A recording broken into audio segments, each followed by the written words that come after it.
Guys, welcome to another episode of game ஓவரா. இப்போ auction இன்னொரு 4-5 டேஸில் வரப்போகுது. அதனால் நம்ம சிஎஸ்கேவோடைய ரிட்டன்ஷன் லிஸ்ட்டு, அவங்க ஆக்ஷன் டார்கெட்ஸ்லாம் எப்படி போவாங்க, யாரை வந்து எடுப்பாங்க அப்படிங்கிறது எல்லாமே இந்த எபிசோடில் பார்க்கலாம். ஸோ ரிட்டன்ஷன் லிஸ்ட் ஆல்ரெடி எல்லாருக்குமே தெரிஞ்சிருக்கும் யாரெல்லாம் என்னங்கிறது. இப்போது நீங்கள் அதை வச்சு ஒரு பிளேயிங் 11 மாதிரி நம்ம செட் பண்ணோம் அப்படின்னாக்கா, பேசிக்காக ஆயுஷ் சஞ்சு தான் ஓப்பன் பண்ணுவாங்க. ஃபாலோட் பை வந்துட்டு ருத்து, டூபே, பிரவிஸு. 6, 7 வந்து டேஷில் இருக்குது. 6 ஒரு டேஷு, 7 ஒரு டேஷு. 8, 9, 10 வந்து எம்எஸ்டி, நூர் அகமது, அதுக்கப்புறமா அன்ஷுல் கம்போஜ். 11 வந்துட்டு எல்லிஸு. இம்பாக்ட் பிளேயர் வந்துட்டு லீல் அகமது. கரெக்டு. பிளேயர்ஸ் ப்ளஸ் 1 சொல்லிட்டு 12. அதை தவிர இருக்கிற 4 நம்ம பார்த்துட்டோம்னா ஒரே தெரியா மீதி பிளேயர்ஸ் பிள்ளை ஏற்பாடு பண்ணது பார்த்துட்டோம். என்ன இருக்கு? கோபால், ஜெமி ஓவர்டன், அதுக்கப்புறம் இவரு குர்ஜப்னீத், ராமகிருஷ்ண கோஷ், அப்புறம் இவரு முகேஷ். ஓகே, இவங்கெல்லாம் வந்து பேக்கப்ஸில் இருக்காங்க. இப்போது இதில் நீ பார்த்தன்னா ஓவர்சீஸில் 3 பேர் நம்ம உள்ளே சொல்லிட்டோம். அவங்க 3 பேர் தான் 99% ஃபர்ஸ்ட் சாய்ஸாக இருப்பாங்க. ரெவிஸு, Noor Ahmed, Nathan Ellis. 4th வந்து இவங்க ஜேமி ஓவர்டனை பேக்கப் ஆல்ரவுண்டராக எடுத்து வச்சுருக்காங்க. அவர் ஃபர்ஸ்ட் 11ல் வரதுக்கு கஷ்டம். ஸோ அவர் backup allrounder, pace bowling allrounder எடுத்து வச்சுருக்கும் போதே, ஸோ அவங்க main allrounder pace bowling allrounder தான் டார்கெட் பண்ணுறாங்க அப்படிங்கிறது தெரியுது. அது வந்து அவங்க ரசில் தான் டார்கெட் பண்ணோங்கிற மாதிரி யார் பண்ணுறாங்கன்னு ஓப்பனாகவே நம்ம ஏஆர் ஸ்ரீகாந்த் போட்டிருந்தாரு. அண்ட் இப்போ ரசில் ரிட்டையர்மெண்ட் அனௌன்ஸ் பண்ண உடனே வந்துட்டு அவனுக்குமே லாயல்ட்டி இல்லைன்ற மாதிரி ஃபீலிங்ஸுமே மறுபடியும் இன்ஸ்டாகிராம் ஸ்டோரியில் எடுத்து போட்டார். இதில் இப்போ லேட்டஸ்ட்டாக பார்த்தா நம்ம மேக்ஸ்வெலும் வரலன்னு சொல்லிட்டாரு.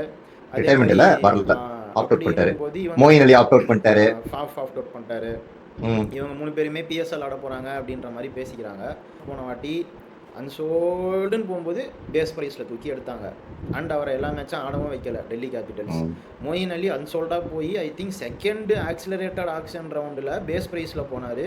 அவருமே கேகேஆர் 4 மேட்ச் தான் ஆட வச்சாங்க. மேக்ஸ்வெல் எல்லா வாட்டியும் 15 கோடி போயிடுவார். போன வாட்டி 4 கோடி தான் போனார்.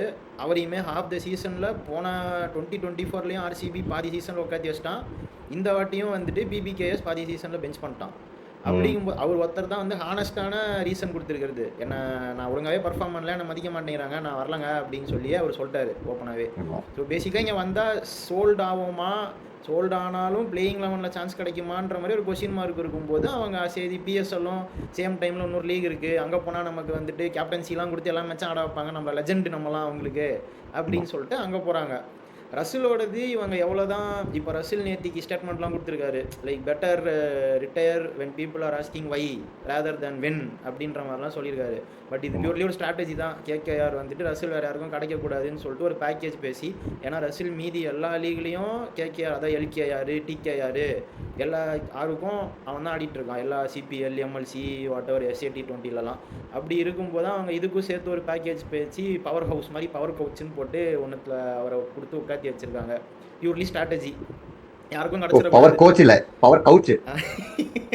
கோச் தான். ஒரு கவுச் போட்டு பவர் கவுச்னு உட்கார வச்சிருவாங்க. அது அவர் ஒண்ணும் செய்ய மாட்டாரு. ஆமா, வேற யாருக்கும் கிடைக்க கூடாதுங்கிறதுக்காக வெச்சிருக்காங்க. இதேதான் ஸ்ட்ராட்டஜி. நல்லா இருக்கு இது வந்துட்டு இந்த ஸ்ட்ராட்டஜி ஆலை போனா லேட்டஸ்ட். இது எந்த லெவலுக்கு ஆத்தென்டிக்குங்கிறது தெரியாது. பட் நியூஸ் என்ன வருதுன்னா, சரி நீ என்ன பண்றல, உனக்கு வந்து பிளேயிங் 11 ஸ்குவாடே இல்லை, அவங்க ரிட்டன்ஷனே மொத்தம் 11 பேரோ 12 பேரோ தான் பண்ணியிருக்காங்க. கேட்கலான்னு பண்ணுறாங்கன்னா, சரி ஓகே நீ வந்து எனக்கு ரசில் கிடைக்கக்கூடாதுன்ட்டு பண்ணுறியா, நான் வந்து எனக்கு தேவையே 2 ஸ்லாட்டு தான், 6, 7. மோஸ்ட் ஆஃப் த பேக்கப்ஸ் என்கிட்ட இருக்குது. ஒரு 1-2 எக்ஸ்ட்ரா பேக்கப் மட்டும்தான் நான் எடுக்கணும். நீ எனக்கு ரசில் கிடைக்கூடாதுன்னு பண்ணாலும் உனக்கு க்ரீன் கிடையாதுடா. நீ க்ரீன் எப்படி நான் பரவாயில்ல, நான் 35 கோடி கொடுத்து நான் க்ரீன் எடுத்துகிட்டு நான் கிளம்பிடுறேன், எனக்கு வேறு பிளேயரே ஆனால். இன்றைக்கி உங்கள் மெயின் டார்கெட், நம்பர் 1 டார்கெட் உனக்கு கிடையாது. எனக்கு ரசில் கிடைக்காம பண்ணதுக்கு ரிவெஞ்சு அப்படின்ற மாதிரி ஒரு ஸ்கெட்ச் போடுறாங்கன்னு நான் கேள்விப்பட்டேன். அது எந்த லெவலுக்கு, நீ பல தமிழ் படம்லாம் பார்த்து உன் மைண்ட் எல்லாம் கெட்டு போயிருக்கு. இது லேட்டஸ்டா நேத்திலேருந்து இந்த கிரிக்கெட் வலைப்பேச்சு நிறைய பேர் இருக்கானுங்களே ட்விட்டர்ல, அவனுங்க சொல்லிட்டு இருக்கானுங்க இதான் கரண்ட் பிளானு, அவங்களுக்கு க்ரீனை வந்து கிடைக்க விடாமல் நம்ம எடுத்துடுறதான். பட் இட் மேக் சென்ஸ் தான். நமக்கு தேவை 2 ஸ்லாட்ரா. அந்த நம்பர் 7 யார்? ஜடேஜாவுக்கு ரீப்ளேஸ்மெண்ட் ஒரு லெஃப்ட் ஆர்ம் ஆல்ரவுண்டரு. அதுக்கு ஒரு 5 பேர் 6 பேர் தான் இருக்காங்க. அந்த 5 பேர் 6 பேர்லேருந்து தான் இவங்க யாராவது ஒருத்தர் எடுப்பாங்க. யார் வந்து பிரசாந்த் வீர், சம்ஸ் முலானி, டிஎன்ல வந்துட்டு சஞ்சய் யாதவ்னு ஒருத்தர் இருக்காரு, அப்புறம் ஹர்ஷ் தியாகின்னு ஒருத்தர் இருக்காரு. அப்புறம் உனக்கு ஞாபகம் இருக்கும் ஜே சுச்சித்னு மும்பை 2013-15 கப்படிக்கும் போது பிளேயிங் 11ல் ஒருத்தர் ஆடிட்டு இருந்தாரு. அதுக்கப்புறமா அவரை கழட்டி விட்டாங்க. ஆனால் அவருக்கு இப்போவுமே 30 வயசு தான் ஆகுது. அவருமே இந்த ஒரு 5-6 பேரில் யாராவது ஒருத்தரை 2 to 3 crores எடுத்துருவாங்களா. ஏன்னா நீ பிரசாந்த் பழைய வீர் ஆட் ஒண்ணு பாத்திருக்கியா? ஆ, என்ன experts told me to go with lead ஆமா ஸ்பின்னர் ஆமா but I hate other ideas தலையோடைய அப்படிங்கிற மாதிரி ஒண்ணு செய்ய போறாரு. என்னன்னு தலை வேற ஏதாவது ஒண்ணு செய்வாரு. நம்ம எதிர்பார்க்காததை எதிர்பாருங்கள் அது வந்துட்டு அப்படிங்கிற மாதிரி. எல்லா மெகா கிரீனுக்கே நம்ம பிட்டு பண்ணாம யாருக்கு வேற ஒரு பிளேயருக்கு போனாலும் போவோம். இல்லை இப்போ ஓகே. பேசிக்காக தான்டா சிஎஸ்கேக்கு வந்து plan A plan B. Plan A வந்து கேகேஆர் ஆட்டத்தை கலைச்சி விடுறது. நமக்குமே 2 ஸ்லாட் தான் தேவைடா. ஆல்ரவுண்டர் ஃபாஸ்ட் பவுலிங் ஆல்ரவுண்டர் தேவை. க்ரீனை 30 கோடிக்கு எடுத்துட்டாங்கன்னு வச்சுக்கோ. சிஎஸ்கே இருக்கிற ரிமைனிங் பர்ஸ் 43.4. 30 கோடிக்கு க்ரீன் எடுத்துட்டாங்க. மீதி 13.5 கோடி இருக்கா? அந்த 13.5 கோடியில் இப்போ நம்ம சொன்ன அந்த 5-6 ஆல்ரவுண்டர் பிரசாந்த் வீர், சம்ஸ் முலானி, ஹர்ஷ் தியாகி, like to like for Jadeja, இதில் யாராவது ஒருத்தர ஒரு 2 கோடிக்கு எடுத்துட்டாங்கன்னு வச்சுக்கோ. 32. மீதி ஒரு 11 இருக்குது. இந்த மீதி 11ல் அவங்களுக்கு தேவை பிரெவிஸுக்கு ஒரு பேக்கப். மோஸ்ட் இம்பார்ட்டன்ட் பேக்கப்பு அதுதான். பிரெவிஸுக்கு ஒரு நல்ல பேக்கப் எடுக்கணும். அந்த நல்ல பேக்கப் வந்துட்டு ஒரு மில்லர், இல்லை மில்லர் வந்து ஒரு 10 கோடிக்கு போயிடுறாரு அப்படின்னா இந்த பேர்ஸ்டோ, மார்க் சாப்மேனு, அதுக்கப்புறமா அந்த மாதிரி இருக்கக்கூடிய நம்பர் 5 நம்பர் 6 ஆடக்கூடிய பேட்ஸ்மேன் ஒரு 4 நிறைய பேர் இருக்காங்க. டாம் பேண்டன், இதுலேருந்து யாராவது ஒருத்தர எடுத்துப்பாங்க. இது பிளான் ஏ. இல்லை வந்து நான் கேகேஆர் ஆட்டத்தெல்லாம் நான் கழிச்சு விடல, நான் என் ஆட்டம் படி விளாட்றேன் அப்படின்னா பிளான் பி படி போனாங்கன்னா லிவிங்ஸ்டன், அந்த கோவை சர்லாப் சொல்கிற மாதிரி தான் லிவிங்ஸ்டனுக்கு ஒரு 10, மில்லருக்கு ஒரு 10. அதுக்கப்புறமா வந்துட்டு இந்த பிரசாந்த் வீர் தான் இந்த நான் சொன்ன ஆல்ரவுண்டர்ஸில் எல்லாருமே பயங்கரமாக ஹைப் ஏற்றி விட்றாங்க. அவர் எப்படியும் 7-8 கோடி போயிடுவாருன்னு நினைக்கிறேன் நான். ஸோ அவர் அந்த ஒரு 7-8 38 ஆச்சா. அதுக்கப்புறம் நம்மகிட்ட ஒரே ஓஎஸ் பாஸ் பவுலர் தான் எல்லிஸ் இருக்காரு. அவருக்கு பேக்கப் வந்துட்டு இப்போ அவைலபிளே நீ பார்த்தோன்னா நியூசிலாந்து பேசர்ஸ் தான் இருக்காங்க. ஸோ அந்த ஃப்ளெமிங் கனெக்ஷன் இருக்குது. ஒரு நியூசிலாந்து கோட்டாவது வரணும். ஸோ நியூசிலாந்து பேசர் தான் எனக்கு தெரிஞ்சு வருவாங்க. Kyle Jamieson, Adam Milne, Matt Henry, Jacob Duffy, யாராவது ஒருத்தர் வந்துருவாங்க. அதாவது 100 பேக்கப்பா ஒரு ப்ராப்பர் ஸ்பின்னர் எடுக்காமல் ஸ்பின்னிங் ஆல்ரவுண்டர் எடுத்துட்டாங்கன்னா அது இவங்களுக்குமே ஹெல்ப்ஃபுல்லு, டீம் பேலன்ஸ்க்கும் ஹெல்ப் ஆகும். ஏன்னா பிரேசோல் வந்து ப்ராப்பராக 4 ஓவர் போடக்கூடிய ஆள், பேட்ஸ்மேன் பேட்டிங்கும் நல்லா டவுன் த ஆர்டர் வந்து அடிப்பாருங்கும் போது 100 பிளேஸில் வந்துட்டு ப்ராப்பர் ஸ்பின்னர்னா 2 ஆப்ஷன் தான் இருக்குது மார்க்கெட்டில். ஒன்று ஜாம்பா, ஒன்று அசரங்கா. தீக்ஷனா கண்டிப்பாக எடுக்க மாட்டாங்க, கட்டி விட்டாங்க இவங்க already. So Zampa, Hasaranga like to லைக்னா ஓகே. இல்லை நான் ஆல்ரவுண்டராக எடுத்துக்கிறேன், spin bowling allrounder who is capable of bowling 4 overs, பேருக்கு 2 ஓவர் மாதிரி இல்லாமல் 4 ஓவர் போய் இந்த அக்கேல் ஹுசைன், பிரேஸ்வெல், அப்புறம் ஜார்ஜ் லிண்டுன்னு வந்தேன். ஃபாஸ்ட் பவுலிங் ஆல்ரவுண்டர் வந்து க்ரீன் கிடைக்கல, எனக்கு ஃபாஸ்ட் பவுலிங் ஆல்ரவுண்டர் தான் வேணும் அப்படின்னா டேவிட் ஹோல்டர் இருக்காரு. யாரு? டேவிட் வீஸ்லாம் எடுக்க மாட்டாங்கன்னு நினைக்கிறேன் மச்சான். 40 நல்லா தான் பர்ஃபார்ம் பண்ணிட்டு இருக்காரு கரண்ட்லி. ஆனால் அப்படி பார்த்தா டுவைன் ப்ரோட்டோரியஸ், நம்ம எக்ஸிசிஎஸ்கே பிளேயர், அதாவது இந்த டேவிட் வீஸ், டுவைன் ப்ரோட்டோரியஸ்லாம் வேர்ல்டில் இருக்கிற எல்லா லீக்லையும் போய் விளாட்றாங்க. ஒரு லீக் கூட விட மாட்டாங்க. நேபாளி லீக்லேருந்து எல்லா லீக்லையும் விளையாடிட்டு இருக்காங்க. ஆனால் பர்ஃபார்ம் நல்லா தான் பண்ணுறாங்க. பட் அவங்களுக்கு ஏஜ் தாண்டிடுச்சுங்கிறதுனால எனக்கு டேவிட் வீஸ் 100% எடுக்க மாட்டாங்க. டுவைன் ப்ரோட்டோரியஸ் மேபி சான்ஸ் கொஞ்சம் இருக்குது. மேபி இல்ல இந்த ஜேசன் ஹோல்டர் இத தான் சொல்ல வந்தேன். சிஎஸ்கே டச் வேற இருக்காங்க. ஆமா, அவர் ஃபர்ஸ்ட் இன்டர்நேஷனல் சீனுக்குள்ள வந்தப்பே நம்ம எடுத்தோம். நம்ம 13லயோ 14லயோ எடுத்தோம்னு நினைக்கிறேன் அவரை. இப்போ நீ பார்த்தோம்னா டிசி வந்து ஹெவியா அவர் மேல போவாங்கன்னு சொல்லி எனக்கு தோணுது. ஏன்னா அவங்களுக்கு இருக்கிற பர்ஸ் வச்சுக்கிட்டு யாரை டார்கெட் பண்ண முடியும் அப்படிங்கிற ஒரு பாயிண்ட் இருக்கு இல்லையா? அப்படிங்கும்போது எனக்கு தெரிஞ்சு ஹோல்டர் வந்துட்டு ஒன்னே மறுபடியும் எல்எஸ்டியே எடுத்துப்பான், அப்படி இல்லையா டிசி எடுத்துப்பான், அப்படி இல்லையா நம்ம எடுத்துப்போம். இந்த 3 டீம் தவிர அவனுக்கான தேவையுமே வேற யாருக்கிட்டையும் இல்லை. ஆனால் அவன் போக போகிற ப்ரைஸ், ஏன்னா இந்த 3 பேர் அடிச்சுக்கிட்டாங்கன்னா ப்ரைஸ் ஒரு 10-12ன்னு போயிடும். மீதி பேர்ட்ட அவ்வளோ பர்ஸ் வந்துட்டு இல்லை. 4 பேருக்கு கரெக்டாக தான் எடுப்பாங்க. பிரெவிஸுக்கு பேக்கப்பாக பேட்ஸ்மேன் தான் எடுப்பாங்க. அதே மாதிரி ஜேமி ஓவர்டனுடைய பிளேஸில் ஒரு ஆல்ரவுண்டர் தான் எடுப்பாங்க. இப்போ ஒஸ்ட் கேஸாக என்ன ஆகும்னா லிவிங்ஸ்டன் ஃபாஸ்ட் பவுலிங் ஆல்ரவுண்டர் எடுக்க முடியாமல் போயிருச்சுன்னா லிவிங்ஸ்டனை எடுப்பாங்க. ஸ்பின் பவுலிங் ஆல்ரவுண்டர் தான் கிடப்பாரு, ஃபாஸ்ட் பவுலிங் ஆல்ரவுண்டர் கிடைக்க மாட்டார். ஆமாம், அப்புறம் 100 பிளேஸ்லையுமே ஒரு ஸ்பின்னர் தான் எடுப்பாங்க. பட் ஆல்ரவுண்டராக எடுத்துருவாங்கன்னு எனக்கு தோணுது. ஏன்னா நம்ம Bracewell, Akeal Hosein and George லிண்டுன்னு ஒரு 3 பேர், இந்த 3 பேர்லேருந்து தான் யாராவது ஒருத்தர் எனக்கு எடுப்பாங்கன்னு தோணுது. இவங்க எல்லிஸுக்கு பதிலாக பேஸ் பவுலர் தான், அது பதிரானாவும் இருக்கலாம். பைபேக் நான் கம்மி காஸ்டிங்கில் பண்ணிக்கிறேன் ஆர் வாட் எவர், நான் அதே 13 கோடி கொடுத்தேன் எடுக்கிறானோ எடுக்கலாம். அது எப்படி நடக்கும்? எல்லா பர்ச்சேஸும் சீப்பாக முடிச்சிட்டேன், நிறையா காசு இருக்குது. நான் எனக்கு ஆக்சுவலாக ஒரு பிளேயர் மைண்டில் இருந்தார். அவர் யாருன்னா நமக்கு ரொம்ப ட்ரபிள் பண்ண ஒரு ஆள் வந்து ஜெரால்ட் கோச்சே.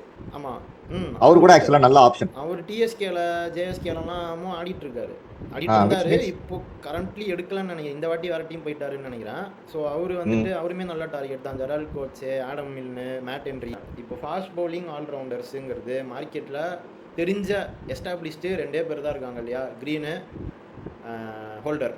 எஸ், அது இல்லாமல் வந்துட்டு இந்த இவர் நம்ம போட்கீரா அவரோட பேர் எனக்கு கரெக்டாக சொல்ல வரலாம், மன்னிச்சிருங்க. சவுத் ஆஃப்ரிக்கா பிளேயர் அவர் வந்துட்டு எம்ஐ கேப் டவுனுக்கு விளையாடிட்டு இருக்காரு. லாஸ்ட் 2 இயர்ஸ் அவரோட ரெக்கார்டு பார்த்து ஃபாஸ்ட் போலிங் ஆல்ரவுண்டர் தான். லெஃப்ட் ஹேண்ட் பேட்டிங் ஆடுவார், ரைட் ஹேண்ட் பேஸ் போலிங் போடுவார்.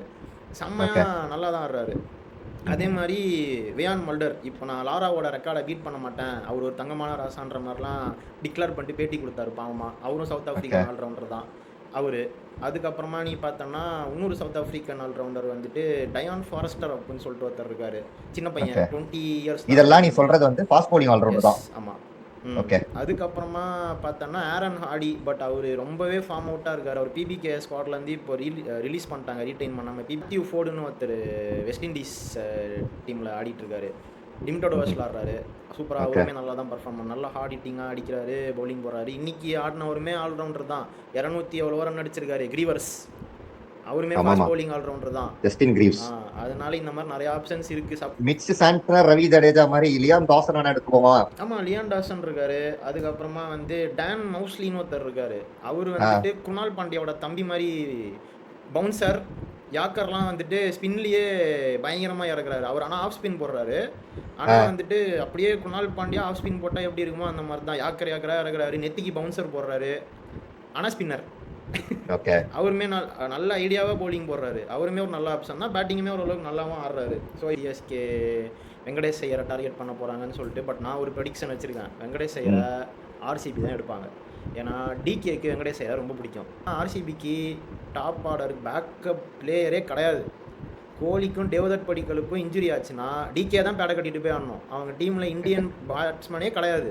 இந்த 2 இந்தியன் பேட்ஸ்மேன் தான் அவங்க டீமில் இருக்காங்க. வெங்கடேஷ் ஐயர் வந்துட்டு சிஎஸ்கே அதையும் தாண்டி வாங்கினாங்கன்னா அகெயின் 20+ல் 18-20 அவர் போய் முடிவாருன்னு நினைக்கிறேன். அவ்வளோ காசு கொடுத்து நமக்கு வெங்கடேஷ் ஐயர் தேவையா அப்படின்றது ஒரு கேள்வியாக தான் இருக்குது. பவர் ஹிட்டிங் தான் டெத்து, ஃபினிஷிங் பவர் ஹிட்டிங்கிறது தான் மெயினான பிரச்சனை. 180 சேஸ் பண்ணாமல் 7 வருஷமாக தவிச்சிட்டு இருக்கணும் ஒரு ஸ்டார்ட் இருக்குது. அப்போ 6-7 தான் இவங்க மேக்ஸிமம் ஸ்பெண்டிங் பட்ஜெட் எடுத்து வச்சுக்கணும். வெங்கடேஷ் ஐயருக்கு நிறையா ஸ்பெண்ட் பண்ணிட்டாங்கன்னா லாக் ஆயிடுவாங்க. திருப்பி 6-7 வந்துட்டு நினச்ச மாதிரி கிடைக்காம கொஞ்சம் கம்மி படிக்கிற உள்ள பிளேயர் தான் கிடப்பாங்க. அப்படி இப்படின்னு டாப் ஆர்டரையே நம்பி இருக்கணும். சஞ்சுவும் ருத்துவும் காப்பாற்றி கொடுத்துருவாங்கன்னு நம்பி இருக்கணும். லோவர் ஆர்டருக்கு போச்சுன்னா கதை முடிஞ்சிடும்.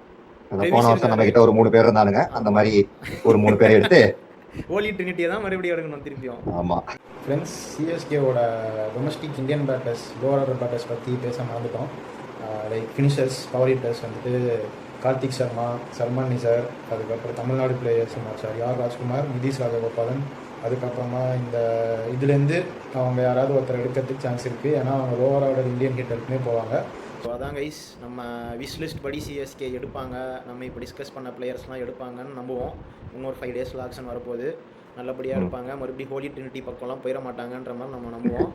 இந்த வாட்டி ஃபஸ்ட்டு வாட்டி வந்துட்டு ஏன் நாங்கள்லாம் ஆக்ஷனுக்கு 43 crores ஃபஸ்ட்டு வரக்கூடாதா அப்படின்ற மாதிரி போகிறாங்க. எப்பயும் மினி ஆக்ஷனுக்குலாம் 8-10 கோடிக்கு மேலே போனது கிடையாது. நம்மளால மினி ஆக்ஷனுக்கு மிக்சர்ஸோட தான் போவானுங்க.